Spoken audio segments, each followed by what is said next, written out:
Okay, I am going to start 2024 with some exposure videos. And for me, exposure or exposed is really just putting some transparency in the real estate industry, with particularly for first time home buyers or sellers, so they kind of know how the background works. So I'm going to do 4 videos. One is going to be agents, that's this video. I'm going to do 1 lenders, I'm going to do buyers, and then I'm going to do sellers.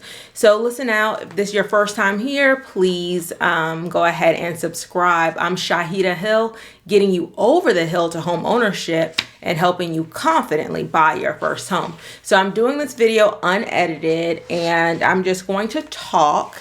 And if you have any questions, please put it in the comments. But I wanted to make sure, I made some notes. I want to make sure that I really focus on these 5 things that I want to tell you about agents. So you as a buyer or a seller are just more educated with the real estate market. So number 1, I have 5 that I'm going to go over: education, commission, how we're paid, working with clients with different price points. I want to talk about that. I'm going to talk about how long agents typically are planning on working with you. This is important for buyers for the most part.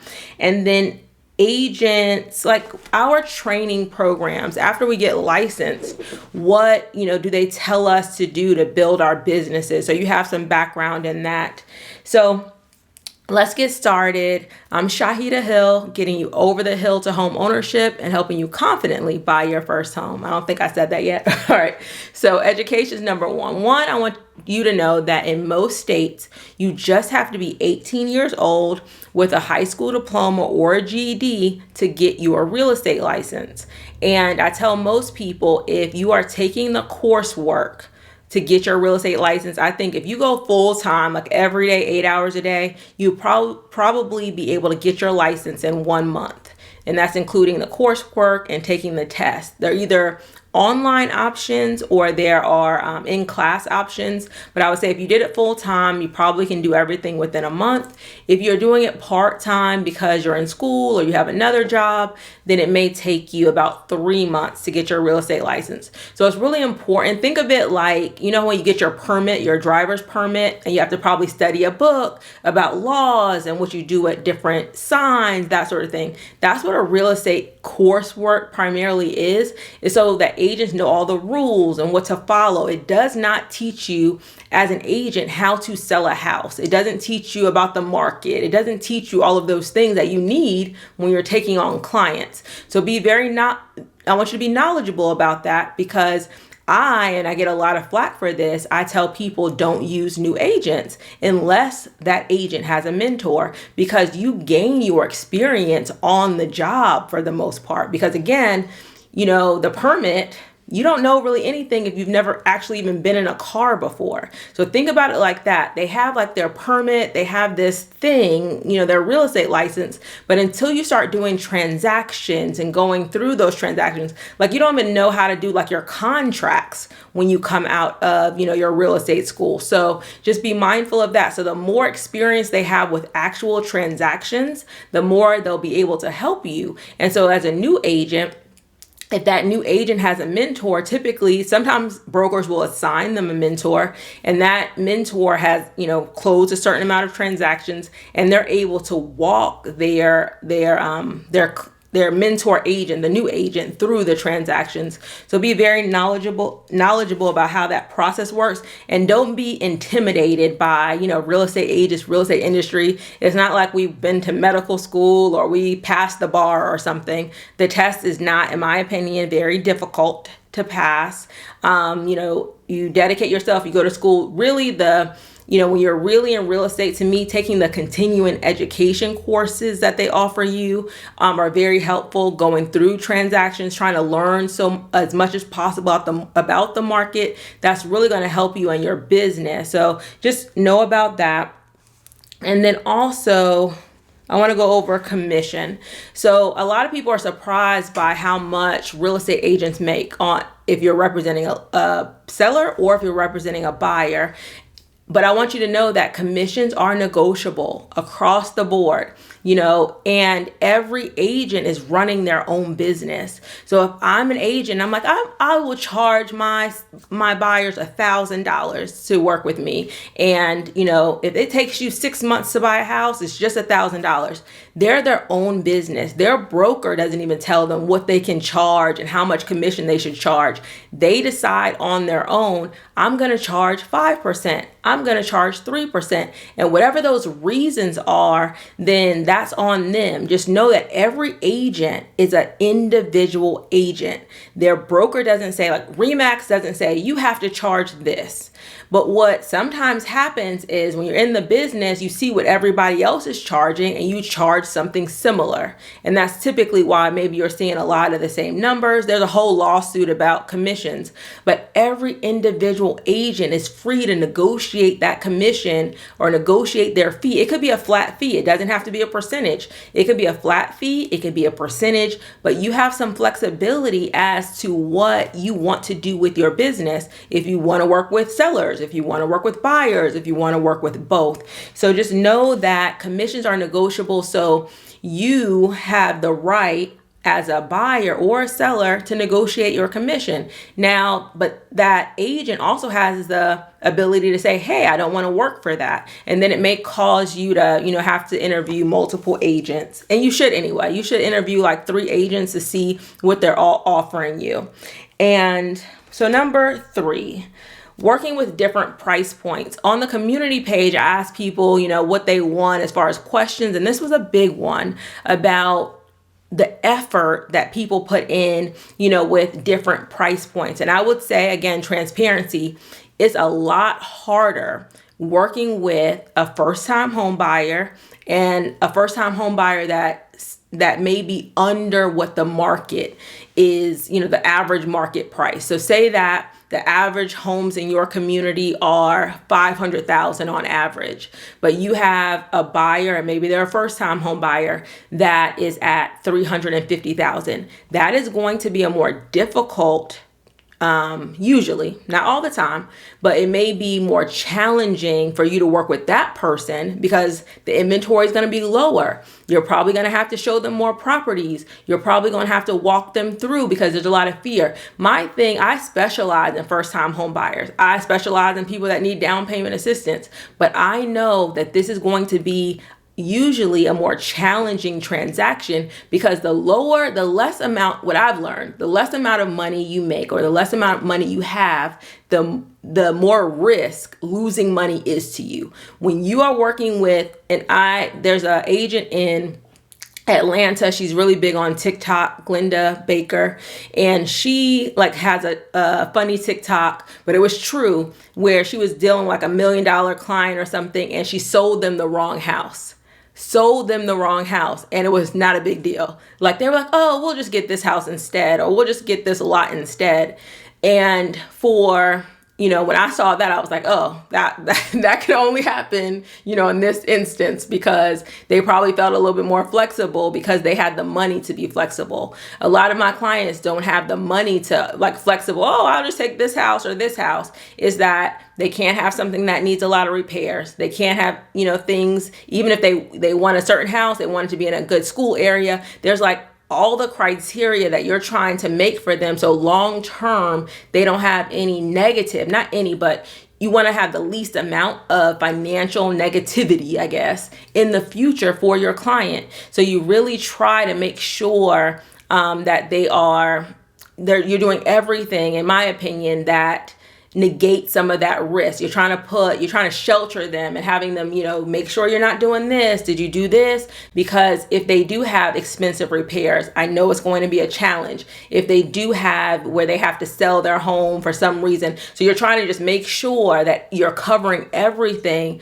with that buyer. So and on the flip side, if you're dealing with more of a luxury buyer, a second home buyer, that sort of thing, they're already experienced. They've gone through the process. They have extra money typically because they sold a house. And so they have more flexibility as to what they can do. So the answer to your question is one is more difficult than the other, typically, right? So if people are doing a business, then if they have a choice, or I can take a whole bunch of people that are second-time home buyers or at this price point, that's going to be an easier business for them.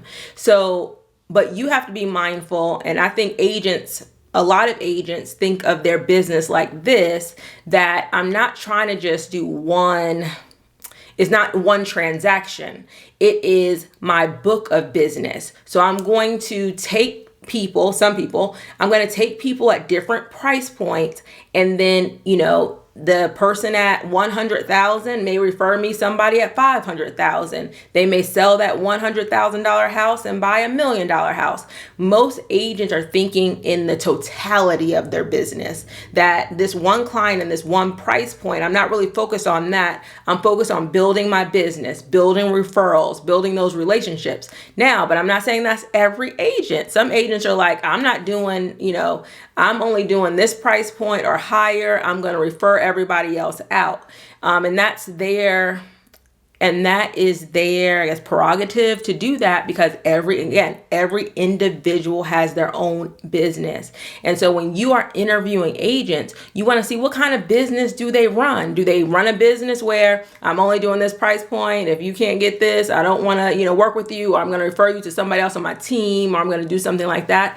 I do my business by location, because I'm, doing YouTube, and I'm, pushing out these videos and trying to build my channel and that sort of thing.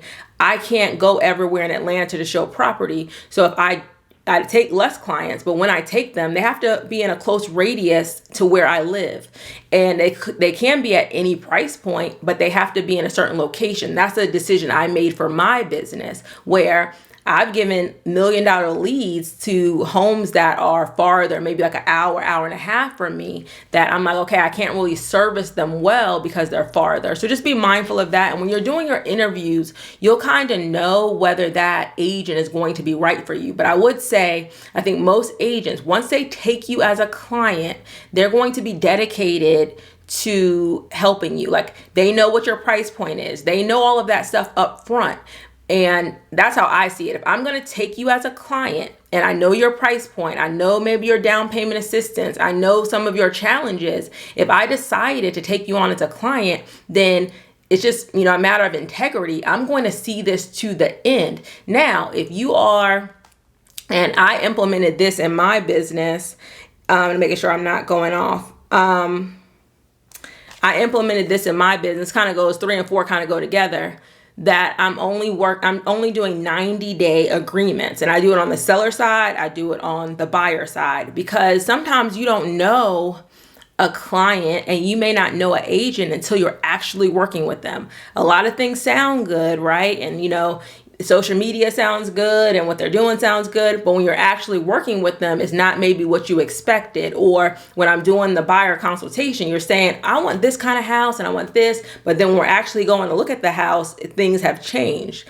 I had a client who we have a program in Georgia that's just $1,000. You only have to have $1,000 of your own money. And typically that becomes your earnest money. And we're about to put an offer on a house. And this is a time when I was driving everywhere. I was, driving here, driving there. And we're about to put an offer on a house. I showed them several properties. And I said, okay, we're putting this offer in. I just need your $1,000 earnest money so we could have that ready. And he was like, I spent my earnest money. And I was like, you spent your earnest money, the $1,000 that you need to have? And he's like, yeah, I spent it. Something came up. I couldn't do it. Now, mind you, I'm taking this person out every day or every other day looking for this perfect property where he wants to go. And then he tells me, like, the day of making the offer, I spent my earnest money. Do you think they'll wait?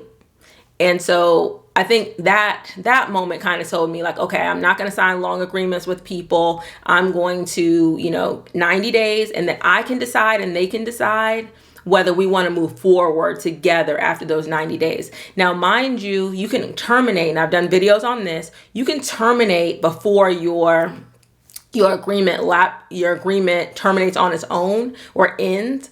And that's fine with me as well. But as long as you're not under contract, so you want to make sure that you know what's in that buyer's brokerage agreement. And so I put that together. So I think because somebody says, well, how long will they work with you? I'll work with you as long as we're both on the same page. We are, I know, because agents know whether it's you being difficult or is it just the inventory is not there. The things that we're finding are not going to work for you versus I spent my earnest money. I'll come next month and, buy a house, that sort of thing. And the last one is like agents training. So once you get your real estate license, there are a lot of real estate coaches, there are your broker, all of these things that you will go to, and they really steer agents away from basing their business on buyers for the most part. They tell agents to focus on listings. And again, remember, we're all in business. And what they're saying is basically, if you focus on listings, it'll be easier for you. There's less just listings. The house is there, you list it. You don't have to go every day and show property. So it's an easier transaction. You can scale listings much faster than you can scale buyers, because every individual buyer is going to probably say the average buyer looks at 15 properties. Then that's a lot of manpower, right, that you're taking down. Now they have, showing assistants and that sort of thing. But for the most part, there's a lot more manpower per buyer than there is per listing. You can take 20 listings and not have to go out every day, right? Because people will you get the house ready, you market it. A lot of that stuff is done online as far as marketing and that sort of thing. And so then you are just fielding the offers and doing things like that. So scalability is much easier on the listing side than it is on the buyer side.